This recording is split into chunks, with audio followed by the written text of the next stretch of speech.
So I will start quickly. Basically, I'm a pluridisciplinary artist, but I'm also a researcher and an explorer. I'm conducting a PhD in anthropology, art, and architecture at Plymouth University. And life and some events brought me to collaborate more and more with astronaut candidates and the space sector. So I will explain quickly why. On this image, can you see the end of my, when I'm scrolling? Yes. So this is me biking on top of, virtually on top of France's highest mountain, because I was doing an hypoxia testing in order to prepare for a climb to the Everest Base Camp. And on the right, it's my friend, the Dr. Uliana Orodishkis. She's a glaciologist and also an astronaut candidate from the POTHIER program. And she's testing for hypoxia, but in a different environment, because it's also useful for astronaut training. So there are many similarities between training for extreme expeditions and training to become an astronaut. And this brought me as a photographer and filmmaker to collaborate more and more with astronaut candidates. So it all started for me more or less in 2013 when I met Chris and other artists and one astrophysicist who got selected to participate to the Arctic Circle residency at 20 degrees from the North Pole. We spent 18 days on a boat in the Arctic Ocean and took Zodiac boat protected by this lady and two other Arctic guides against potential polar bear attack. And we all engaged in art and research project while doing this expeditionary residency. So next year, I got selected as the first French selected for the Ars Bioarctica residency. I stayed at Kilpisjärvi research station in Lapland between Finland and Norway. And at the same time, I got a grant from the French-Norwegian Center for Social and Human Science to conduct my PhD research in anthropology. So as always, I tend to conduct at the same time artistic and academic research projects. In 2015, Sarah Jane Pell, who's Dr. Sarah Jane Pell, who's an astronaut candidate and a TED fellow, hired me as a technical advisor for her attempt to climb the Everest. So I trained for the Everest Base Camp trek, but unfortunately, the earthquake struck Nepal, so the whole expedition was cancelled. So this image, you can see it's a collage. Basically, it was my crowdfunding visual for this, this potential expedition. But I trained for 6 months to be able to do the ascent. So I was really in good shape the next year, because in 2016, I met my friend now, Dr. Orodishkis, and we went up to 5,500 meters to repair a weather station that got broken because of the earthquake. And at the same time, I followed her as a benevolent citizen scientist, but also as a photographer and filmmaker. So here is Dr. Orodishkis, and that's the weather station that we repaired after a 13 days hike in the mountains. And I was carrying between 13 and 25 kilos of photography gear, depending of the day and the mission we had every day. So next year, I joined again Dr. Orodishkis, this time with other members who are astronaut candidates from the POSSUM program, including Jason Reimüller, here who is the director of the program.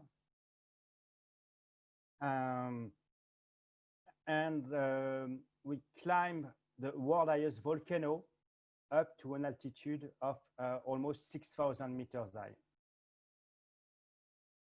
During this climb, I produced and directed a 360 video project to bring the audience to this demanding experience, and also produce photographs and a lot of newspaper articles. So this is the last shelter on the Ojos del Salado, the world highest active volcano. And it's at an altitude of 5,638 meters. And it's very high and start to be very demanding for the human body to be at that altitude.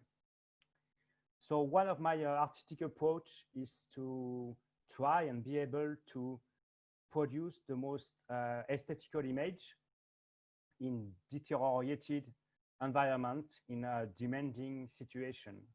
So that's the craft, the art I'm trying to establish since 2011. This is our base camp at 5,500 meters high, still on the Ojos del Salado in the Atacama Desert in Chile.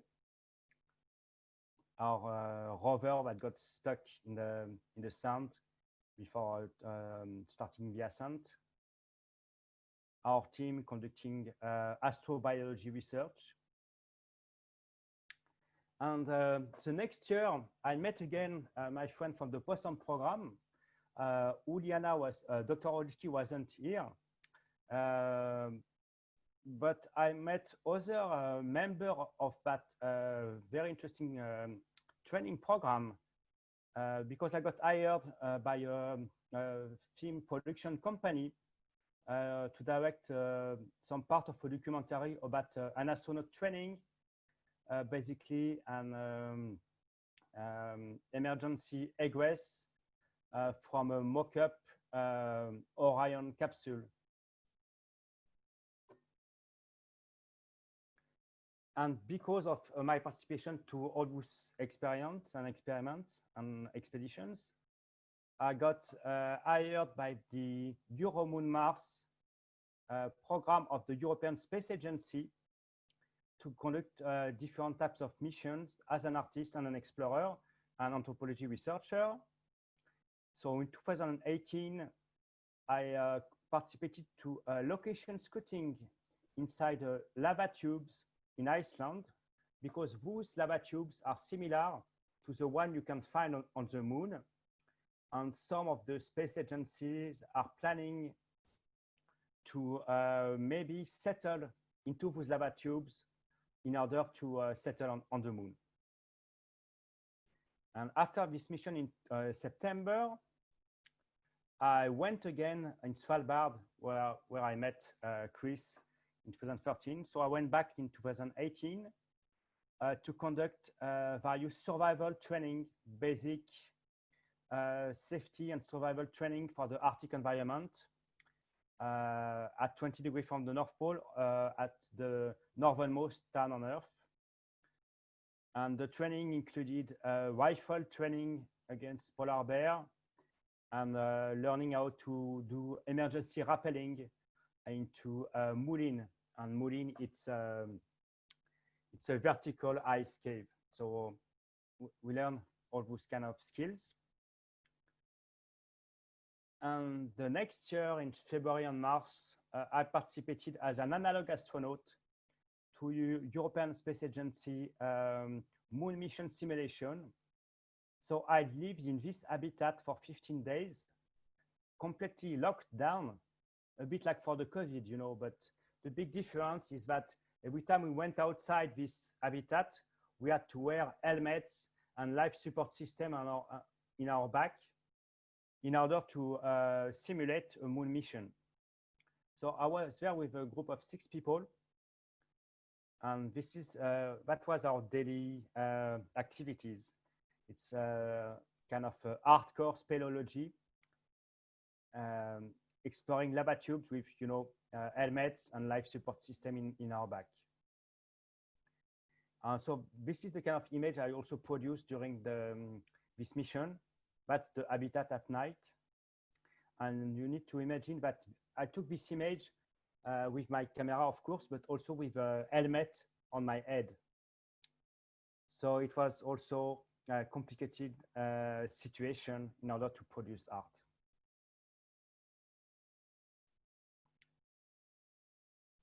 And we are getting close to the end. So I participated to a test of a NASA spacesuit in Iceland on Iceland's most active volcano in August 2019. And I'm going to be mission commander of moon mission simulation at Lunares Habitat in Poland in the coming months. Yes, I think it's really awesome what you're doing and what you've done. That's crazy. I did work with somebody who did the Arctic and down south as well. But you're doing stuff that's crazy. It kind of, what I saw, which is interesting, is at the end of those pictures, the ones where that you were in caverns underneath the ground, I believe, right? Is that true at the end part? Yeah, and I was in Paris and did a shooting, which I'll probably show on mine here a couple of weeks from now. But I went into the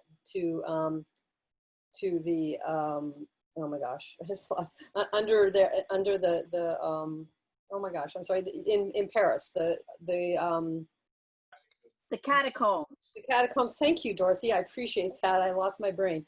Yeah, so I went into the catacombs, not in the where you're not allowed to go in, where it's got hundreds of things. And I have pictures that have a similar thing with that you had there, with things dripping down and things that are stuck and all that kind of thing. It's really interesting. And you are French, right? You are a Frenchman. Yes, I am. Yeah. Yeah. So have you gone down there, over there?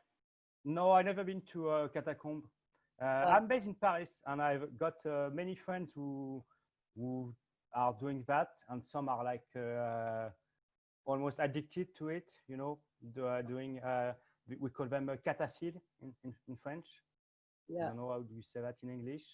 So I know people who have done that kind of activities, but it's not really. I understand how it could look like exciting and everything, but I'm much more really interested by exploration that is either related to my research in anthropology or to space research nowadays. Yeah, no, I understand that. Your thing is way bigger than that. I'm just saying it had it had kind of a similar photograph that I have of one of the ones you have underneath the ground, and mine's in Paris and yours is in the Arctic. So that's pretty interesting. Yeah, thank you. Thank you, Ben. Bye. Bye. Thank you for having Ben.